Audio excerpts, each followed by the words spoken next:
few years back that you were doing.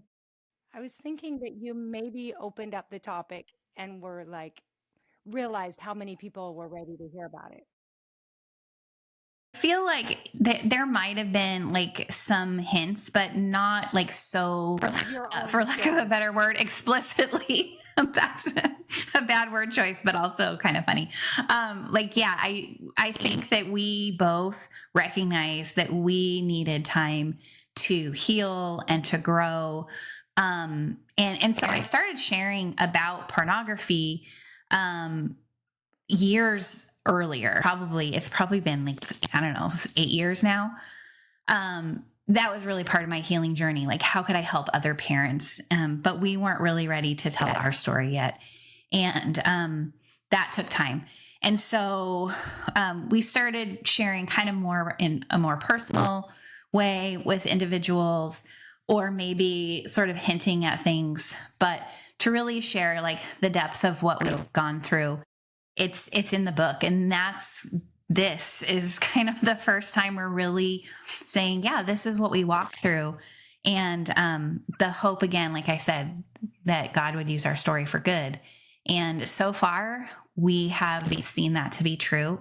And I think that the thing that is the most incredible is I remember myself as a betrayed wife, and Aaron as a man who felt like he was just so drenched in shame. Both of us felt very alone. 16 years ago, this really wasn't a topic that was talked about a lot. And I remember even speaking to pastors, and they would just be like, we don't really know what to do. We don't really know how to help you. And to be able to say to other couples and to parents, you're not alone. This is an epidemic that is hurting a lot of people. You're not alone. There are tools for healing. There is hope. That's been the most incredible thing to be able to be a part of now. Yeah, yeah, I bet. And so, as you've now begun to talk about it a little bit more, what are you hearing from women, from moms and wives? What is the reaction? I am just so honored when people will tell me their story. I think for a lot of people, the shame is still so heavy. Hmm. Whether it's the shame of they've used porn in their own lives.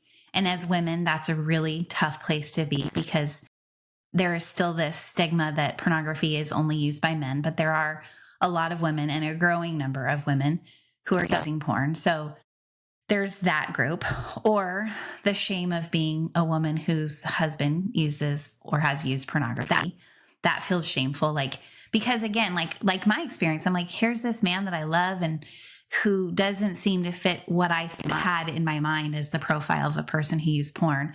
So you want to protect them, you want to love them, but also you're devastated and hurt and betrayed. So how do you navigate that, feeling lonely in that place? And then there's, I think, maybe in some ways the loneliest is to be a mom whose kid has used pornography, because man, you do not want someone to judge your child and to think badly of your kid. And yet you don't know, like, who do I talk to? How do I get help? Do we need help? Where do we go? And so what I'm finding is there are so many groups of people who feel alone in this shame, and the shame keeps us hidden. And that's where the pain just festers and grows. And it's so hard to get healing. And I just think God is calling us into the light. That's where his love and forgiveness is, where he can bring a healing, and we can kick shame to the curb, because we need to let the light in, and let God's grace shine in those dark places, because there's nothing too dark for God. He's brighter. His light wins. Mm. So that's what I'm finding. Just the power of community, the power of vulnerability, the power of people finding that they aren't alone and that there is hope.